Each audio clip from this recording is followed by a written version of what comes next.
In the centuries which have passed since he lived and worked, Masamune's skills as a master craftsman have granted him almost mythical status. He was the most famous swordsmith of medieval Japan, perhaps of all time.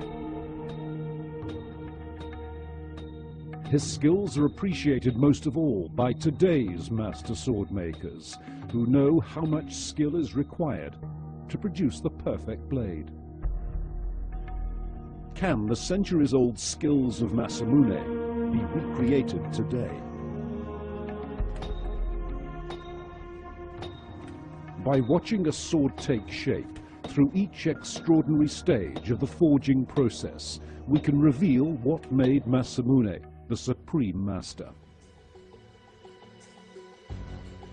And by learning how his swords were used, how they could spell instant death, we will understand why they were prized above all by the samurai who wielded them.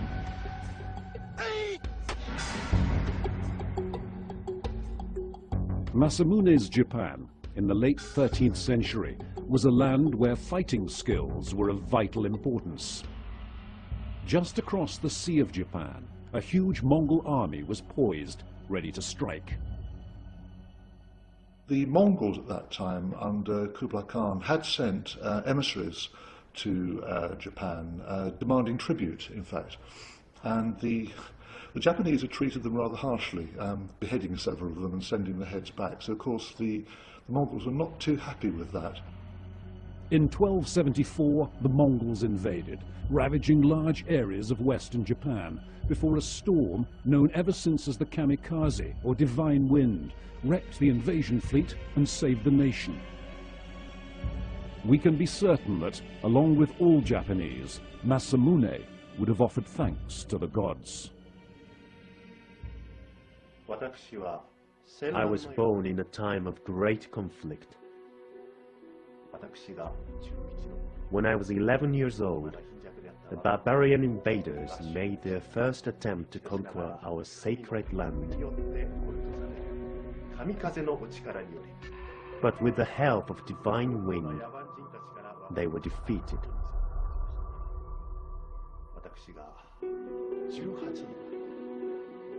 When I was 18 years old, the invaders returned. And once again, they were forced to retreat.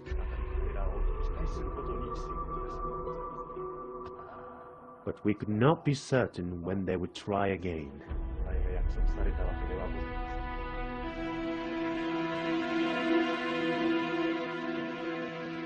At Kamakura, just south of Tokyo, and now the site of the world-famous giant Buddha, Japan's finest sword makers worked around the clock.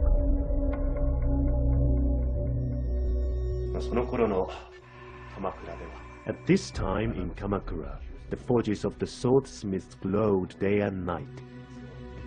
At all times, the sound of hammer on steel rang throughout the district. I became the pupil of the great master Shintogo Kunimitsu, founder of the school known as Sagami. It is from him that I learned many secrets of the swordsmith art. The young swordsmith realized he could turn the traditional cavalry sword, the long, thin tachi, into a much more fearsome weapon, the model for samurai swords ever since. During the Heian era, 1000 to 1100 years ago, swords were very elegant looking, and kisaki, or cutting tip, was smaller. Then the Mongol invasion took place, and the Japanese samurai must use their sword cutting Mongolian leather yoroi, which is armor. The point on the Japanese sword became longer, and the earlier curvature on the sword was based nearer the hilt, known as koshizori. The tendency then changed that the curvature moved more towards the middle of the blade in what is called torizori, giving a much more even curve. And this is far better, far more suitable for fighting from foot than horseback. Cutting the armor was much easier. And Masamune contributed that shape and also the function. To slice through thick leather, his swords had to cut like a razor.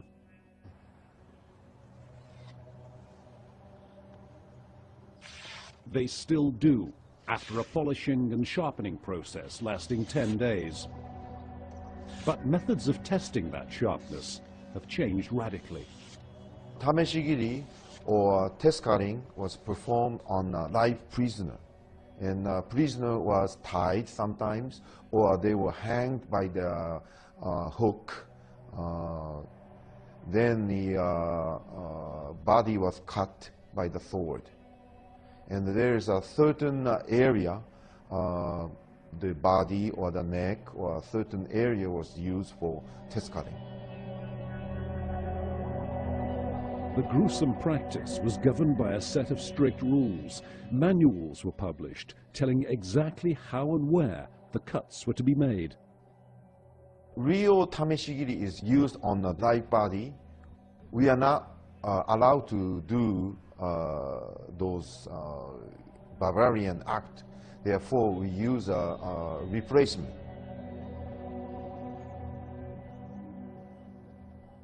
Since we cannot use the live body, cutting bamboo is a resemble to cutting vertebrae of our human body.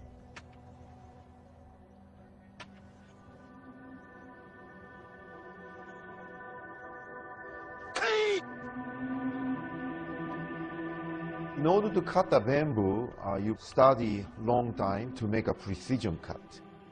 You require the precision distance and timing, and also the strength of your arm.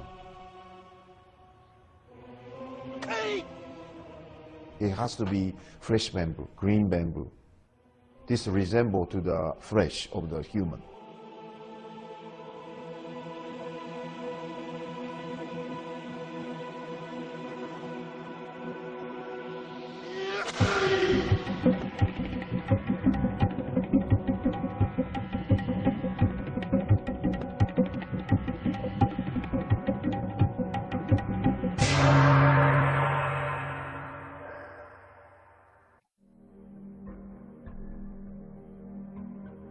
The creation of every true samurai sword begins in the same way, with a process developed even before the time of Masamune.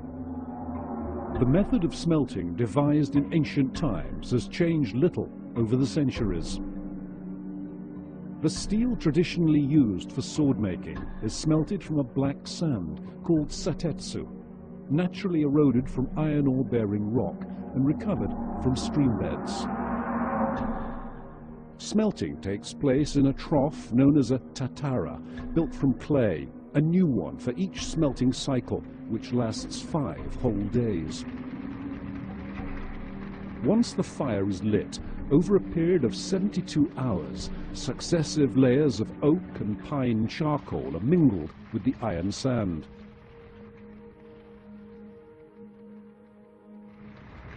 The tatara is tended constantly by the smelting master, using a bellows to maintain just the right conditions for the now molten iron to be transformed into steel.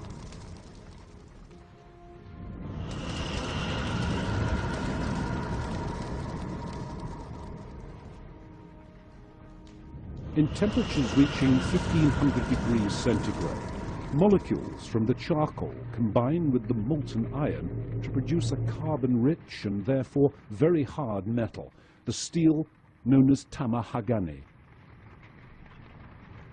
On the 5th day, the clay trough is pulled apart, revealing a white-hot steel block.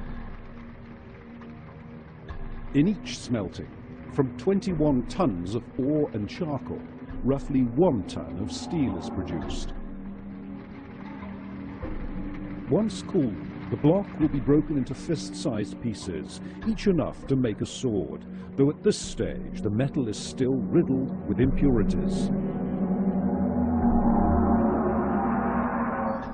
Masamune's skill lay in actually using those impurities to his own advantage, creating a finished blade that combined elements both brittle and pliable. It's what made him a master 700 years ago.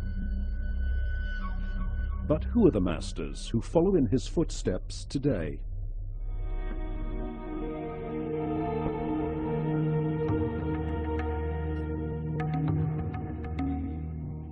One of the greatest of them is Yoshimitsu Ono, a winner 4 times over of Japan's national sword contest, where the finest swordsmiths enter a single blade for judgment.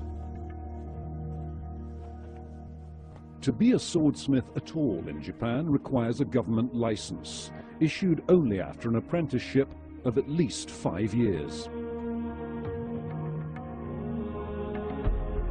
The dedication of the apprentice is tested in an extraordinary way. For the first of those years, he will typically do nothing but chop charcoal into the exact shape and size prescribed by the master. It's a way of instilling discipline, but a uniform size for the charcoal pieces also ensures a steady heat during the crucial stages of forging.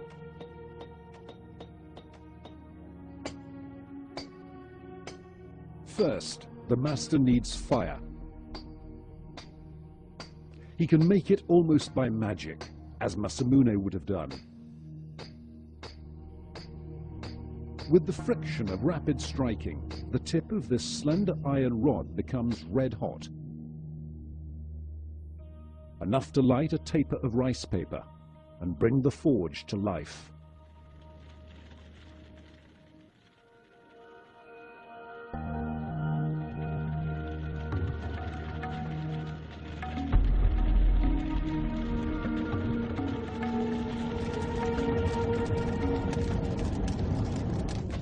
Now the master selects the first of the pieces of raw steel, which he will coax, almost sculpt, into a work of art.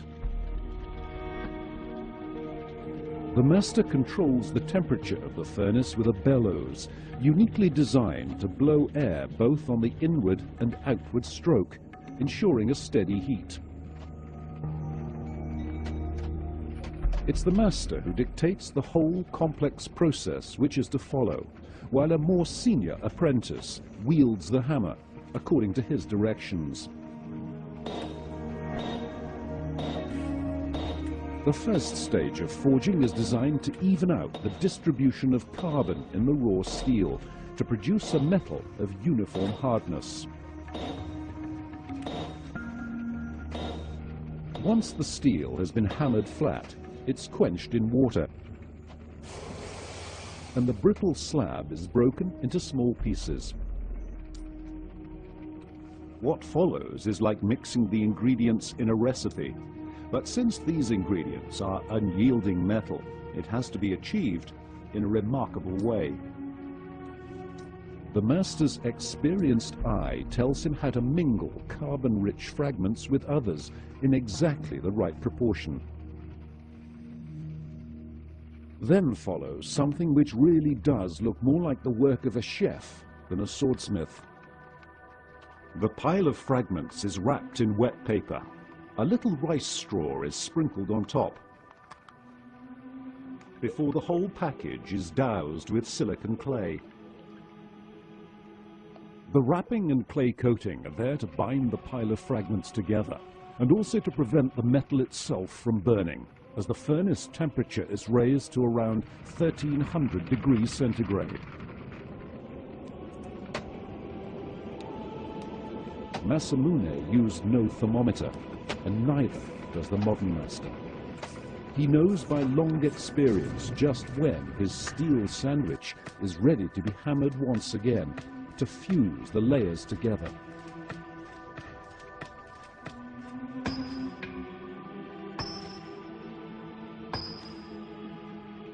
Once he's satisfied with the basic mix of his steel, the master begins the process of creating a complex, layered structure within the metal.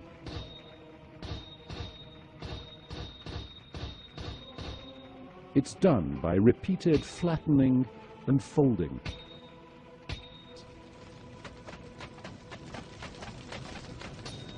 The steel is folded 6 times in one direction, then another 6 times the other way, and so on. You fold it back over across itself, you've got immediately 2 layers. Do it again, you've got 4, 8, 16, 32, 64. If you fold it 10 times, you've got 1,000 layers. You're effectively creating a kind of mesh, And mesh, as we know, is a terribly, terribly strong formation. 刀には2つの要素があって、一つは鍛錬による地金、それと焼き入れなんですけども。 There are certain stages of the forging process which it is absolutely crucial to get right.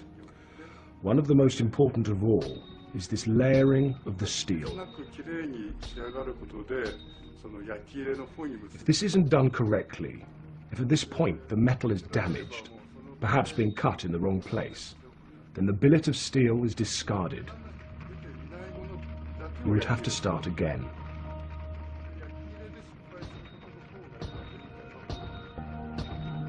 As each folding operation has doubled the number of layers, by the time the metal billet is ready for second stage forging, it will contain upwards of 30,000 individual layers, fused together by heat and hammering, giving the sword enormous strength, but also, once the layers are revealed by polishing, enormous beauty.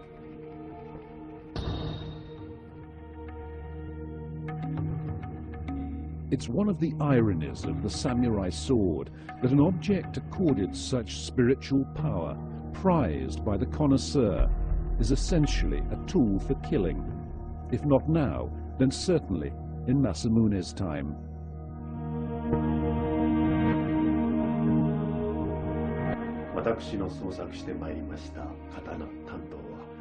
My swords and daggers have been called beautiful. Some people have called them works of art. I'm glad if they appear beautiful, but that is not why they were created. A perfectly balanced sword, forged from the finest steel, from which all flaws have been removed, is the most effective weapon. The most finely tempered blade is also the hardest and sharpest. The true beauty of my sword is demonstrated not in the palace, nor in the temple, but on the battlefield.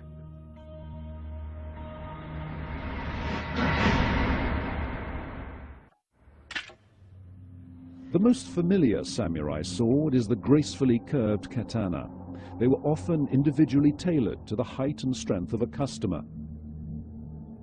But also special forms were made for special tests. This is a tachi. Tachi means a sword with a deeper curvature. And how you hold it is this way, or sometimes one hand, two hands. Ryote and a katate. And two hands are used for leverage. This is a tachi about 1,000 years ago made.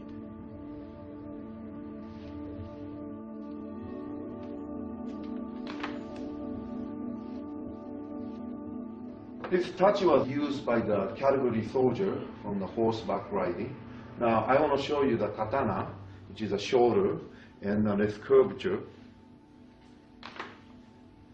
And the katana normal length is about 27, 28 inches long. The cutting motion is this way, and the blocking, and the jabbing.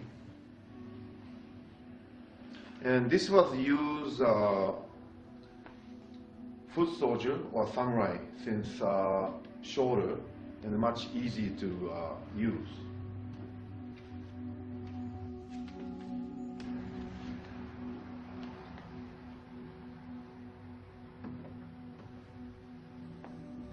This short sword is called wakizashi, and approximately 450 years old.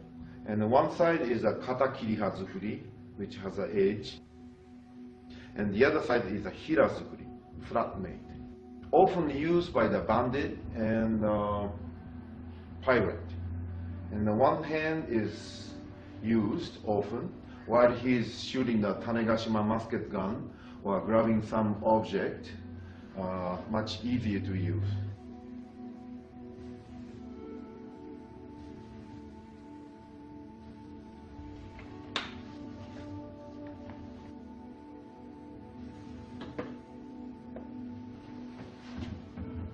This dagger is called tanto, and used by the foot soldier against the horse soldier who fell on the ground.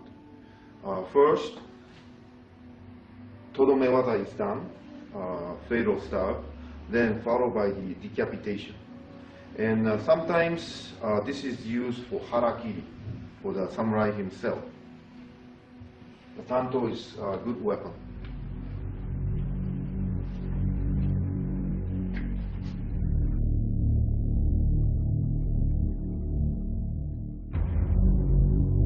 Of the few dozen surviving blades believed to have been forged by Masamune himself, most of them are daggers, or tanto.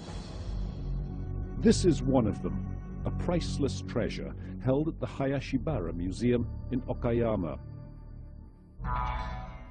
But what distinguishes blades of the great masters from all the rest? It takes an expert eye to judge. The answer lies almost at microscopic level. Steel, which to the untrained eye all looks much the same, contains barely visible particles which give a clue to its composition and the skill of the smith who forged it. The key characteristic unique to the samurai sword is what's called the hamon, the gently flowing pattern just behind the cutting edge. It proves that the blade has been correctly tempered, but it's also where the swordsmith becomes a true artist, creating his own signature patterns. Some are said to resemble clouds, others the petals of a flower. It's that which makes the blade of a master worth more than its weight in gold. And so cleaning this 700-year-old Masamune blade is something which also requires the skill of a master. Careful never to touch the blade with his fingers, the swordsmith removes the habaki, the metal collar which secures the blade in its scabbard. Then he carefully applies a powder called uchigomori, made from stone, pulverized almost to dust. The powder acts as the gentlest possible abrasive to remove any traces of rust which may have developed from airborne moisture. Finally, to protect the blade until it's next examined, the smith applies a thin coating of oil, tsubaki.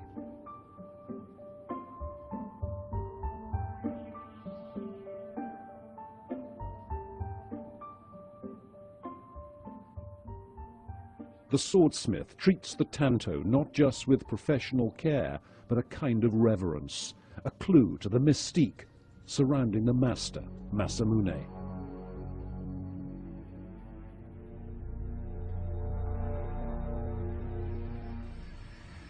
But how easy is it to tell his blades from the others?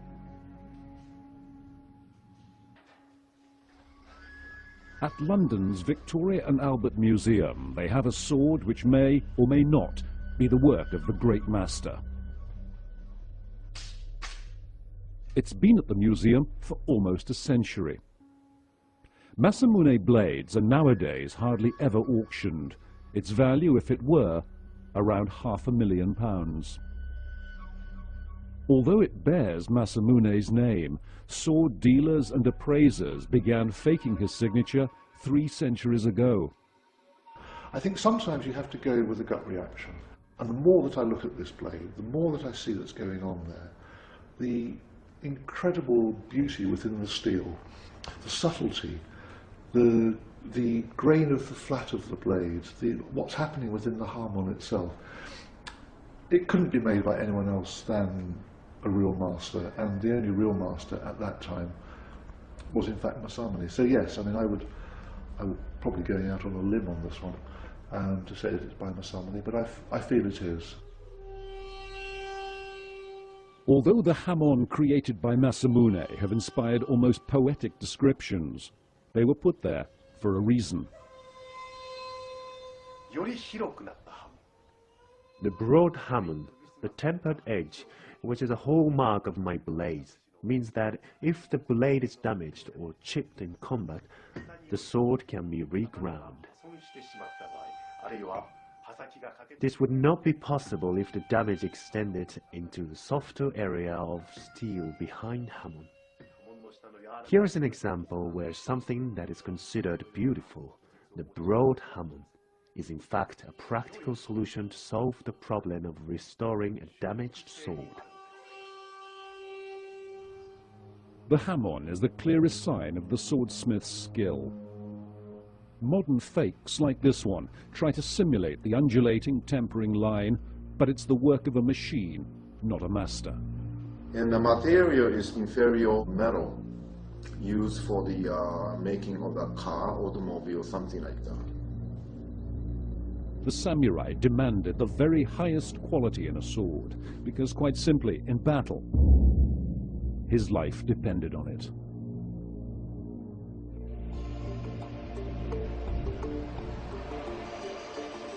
Even in modern-day Japan, now the land of big business and the bullet train, the image of the samurai is still highly potent.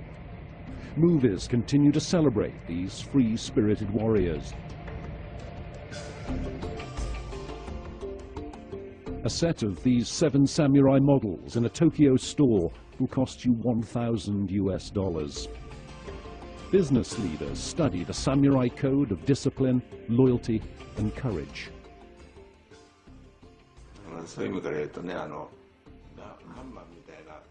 I think that sometimes in the West, you have a wrong idea about the samurai, almost as if they were gunmen, outlaws. It wasn't like that. A very important part of the philosophy that goes with the samurai sword is that it could just as well remain in its scabbard. It doesn't have to be used. Then, it's a symbol of concealed or latent strength.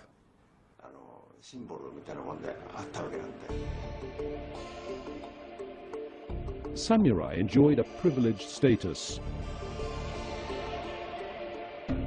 Imagine not the crowded streets of modern Tokyo, but ancient Edo, where it could mean death to even touch a samurai. Let's say samurai walking in the street, and the townsmen or farmers or a civilian touch their scabbard even. Samurai were allowed to cut them on the spot. Oteuchi, or instant execution. And samurai is not punished. And this was done until late 1860s, not too long ago. It was approximately 140 years ago. This kind of practice was done by the samurai, like a license to kill. Here, as nowhere else in the world, the sword is treated with a respect close to worship, as a gift from the gods. In one of the great Shinto legends, the storm god Susanoo, brother of the sun goddess, is called to do battle with a fire-breathing serpent. Eventually, he slays the beast and discovers inside one of its 8 tails a magical sword known as kusanagi. Still today, the kusanagi remains one of the 3 items of imperial regalia, the nation's crown jewels.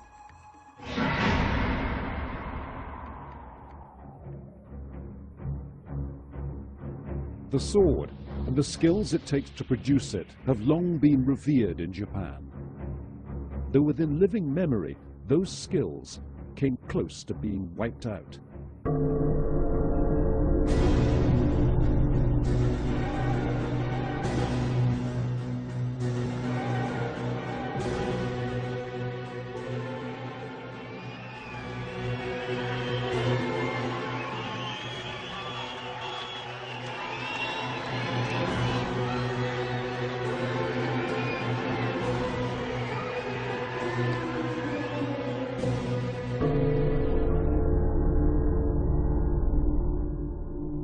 In 1945, as the Allies celebrated victory, much of Japan lay in ruins. On the 2nd of September, aboard the battleship USS Missouri, General Douglas MacArthur presided over the ceremony of surrender. I now invite the representatives of the Emperor of Japan to sign the instrument of surrender at the places indicated. Let us pray that peace be now restored to the world and that God will preserve it always. These proceedings are closed. Immediately after the signing, the Americans issued an extraordinary decree. On occupation, it was a law that every sword had to be surrendered because they were regarded both as weapons, but perhaps even more than that is the fact that the sword is one of the three symbols of the emperor: the mirror, the jewel, and the sword. So the sword was inextricably linked with Japanese imperialism. So the sword was completely and totally banned. All swords had to be surrendered.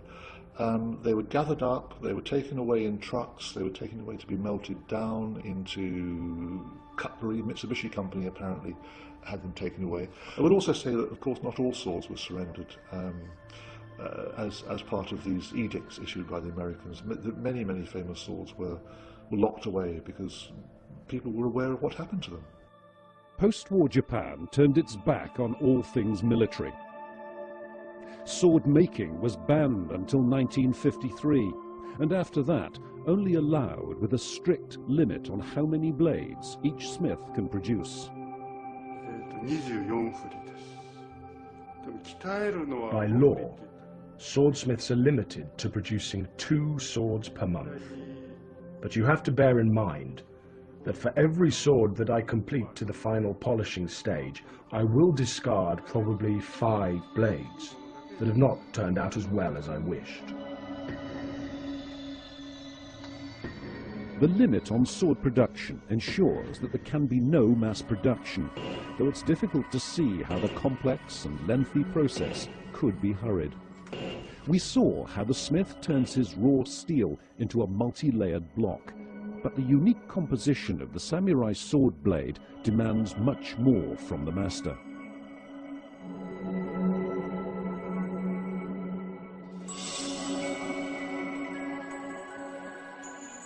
This section, through a blade, shows how 2 very different types of metal are used.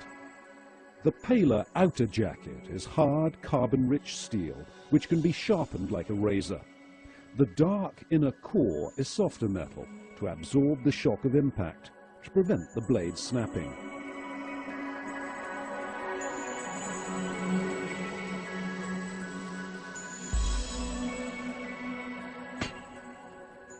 To achieve this, the smith must fuse together 2 pieces of steel with just the right carbon content. He starts by beating what will be the outside of the blade, including the cutting edge, into a rough U-shape. At this stage, the sword is still no more than this lump of metal. The iron bar it's attached to is merely the handle the smith needs to work with. A billet of lower carbon steel, the core of the blade, has been shaped, ready to fit inside the jacket. Once again, liquid clay is used to prevent the steel burning.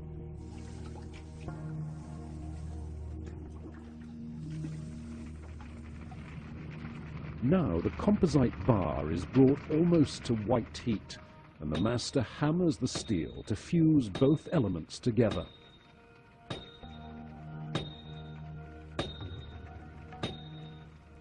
It's from this point on, with the smith satisfied that he's created the correct layering and variations of carbon content in the steel block, that the sword will begin to take shape.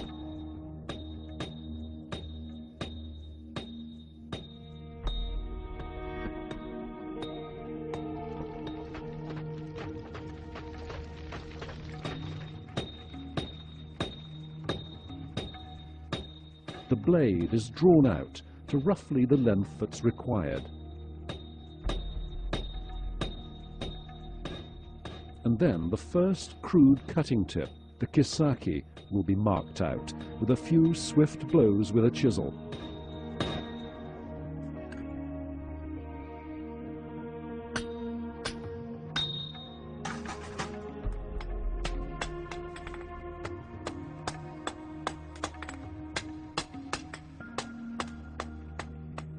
Now, for the first time, something like a sword slowly begins to appear.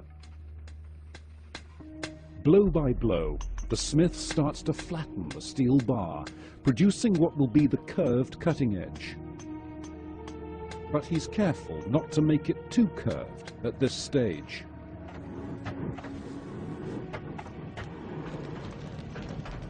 Once the blade has been hammered into a recognizable sword shape, there comes the most remarkable stage of this whole process, one where the master summons all his skill and experience to add his own distinct hallmark to the blade.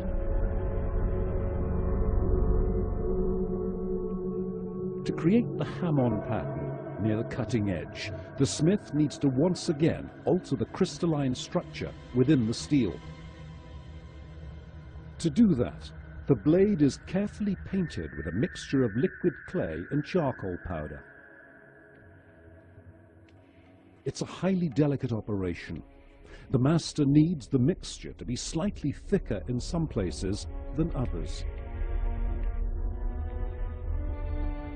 In the split-second moment of quenching that's soon to follow, because of the insulating properties of the clay, those areas will cool fractionally slower than the others, imprinting the ham-on pattern through the metal.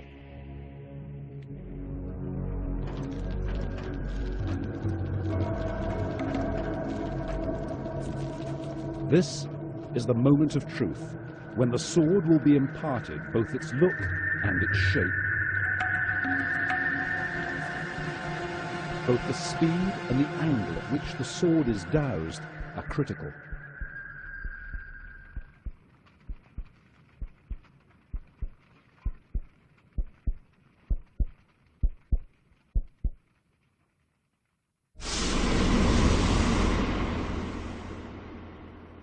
At the very instant of quenching, something remarkable is happening. Watch closely as the sword begins to bend.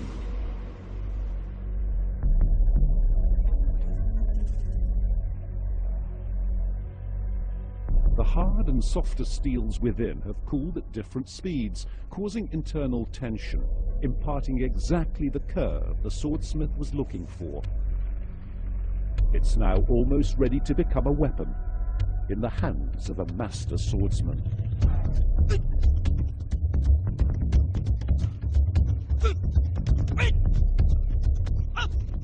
The correct way to use a samurai sword is governed by traditions every bit as old and rigorous as the method of making it.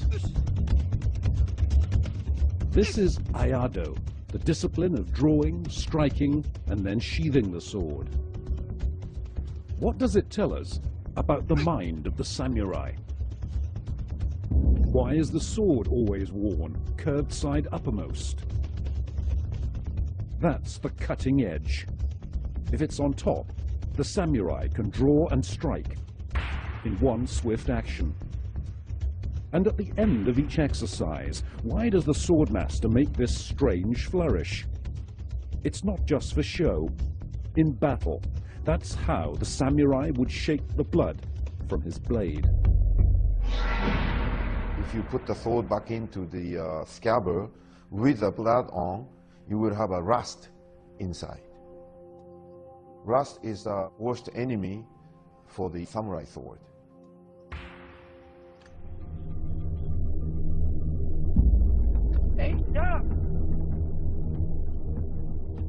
With blades that are razor sharp, little wonder that when two swordsmen practice their art, they give each other plenty of clearance. Often we use a bokken, which means a wooden sword, at the beginning. after we have a skill developed, or after a few years, we start using shinken, the live sword. There is the attacker and also the receiver as a defense. And this offensive and the defensive technique will teach you balance, timing, and coordination.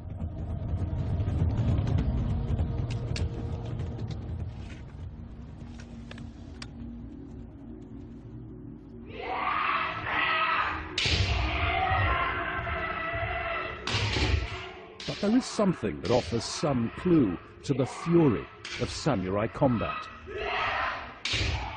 Kendo, literally the way of the sword, is the closest we now come to seeing samurai swords being wielded in anger.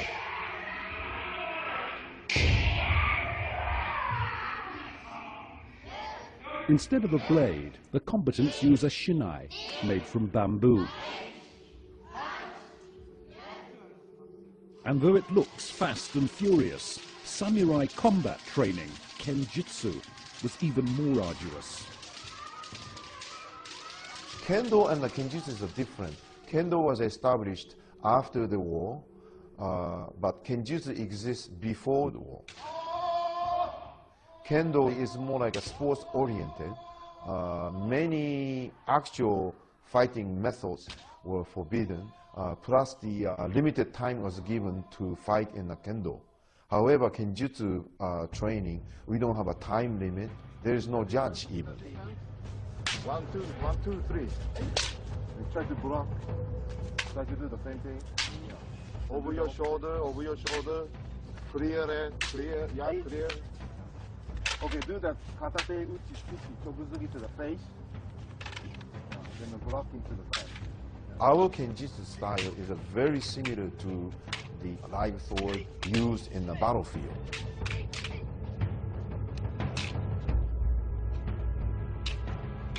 We fight, sometimes half an hour to 45 minutes or even more,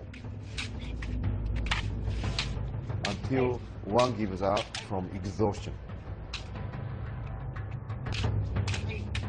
Whoever survives is a winner.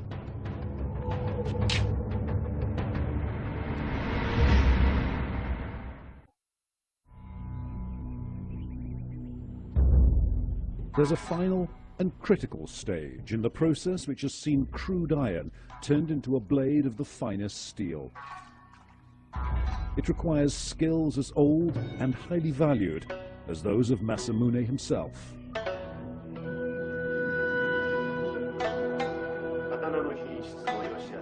It is in the forge that the sword is conceived, that its future character is determined. But it can be said that it is not until the polisher has done his work that the sword is truly born, that its nature is revealed. I have respect for the skills of the sword polisher.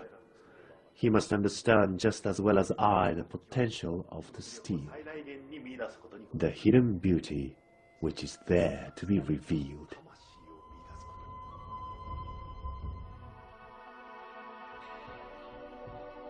Sword polishing is a craft all of its own. Not even the finest swordsmith would attempt it himself. Okisata Fujishiro is a master in this field, the third generation of his family to follow the profession. When he first sees the sword, it's covered in fine scratches, and none of the tempering patterns is visible. It takes 10 days to polish a newly made sword, using no machines, just a succession of stones, the surface of each one a little smoother than the last. Once all hammer marks and scratches from the forging process have been completely removed, the precision work begins.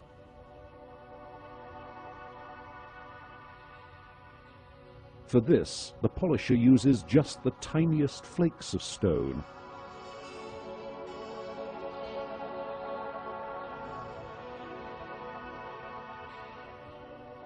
At the next stage, he's using little more than his bare skin and a delicate paste of powdered stone and water. Now the vision of the swordsmith will finally be revealed, with the tempering pattern, the hamon, visible at last, exposing the soul of the blade.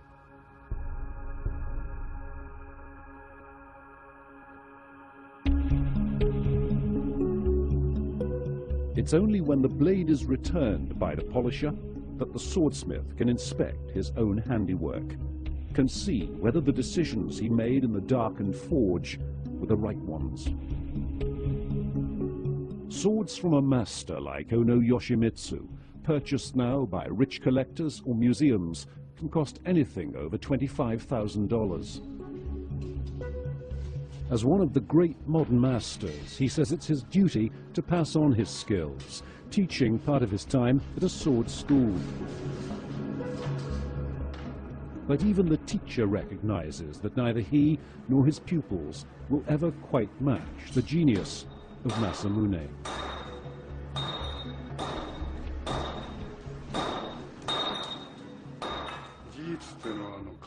There are many reasons for that.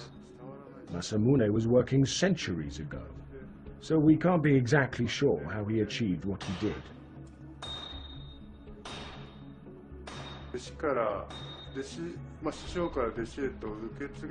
Of course, techniques are passed on, but each time the knowledge is transferred from teacher to disciple, it changes, maybe ever so slightly.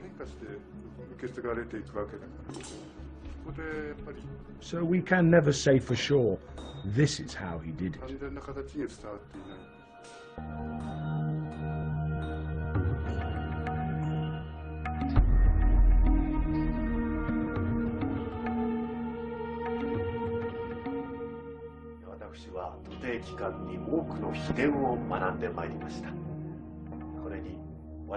I was taught many secrets during my apprenticeship, and I have perhaps been able to add some useful techniques of my own. The techniques of the swordsmith have been developed over many hundreds of years to bring us to the present day. Will new secrets be discovered? Will new methods of forging be devised by the sons of my disciples? Or have we reached the limit of the swordmaster's art? These are questions which interest me greatly, though of course I cannot answer them.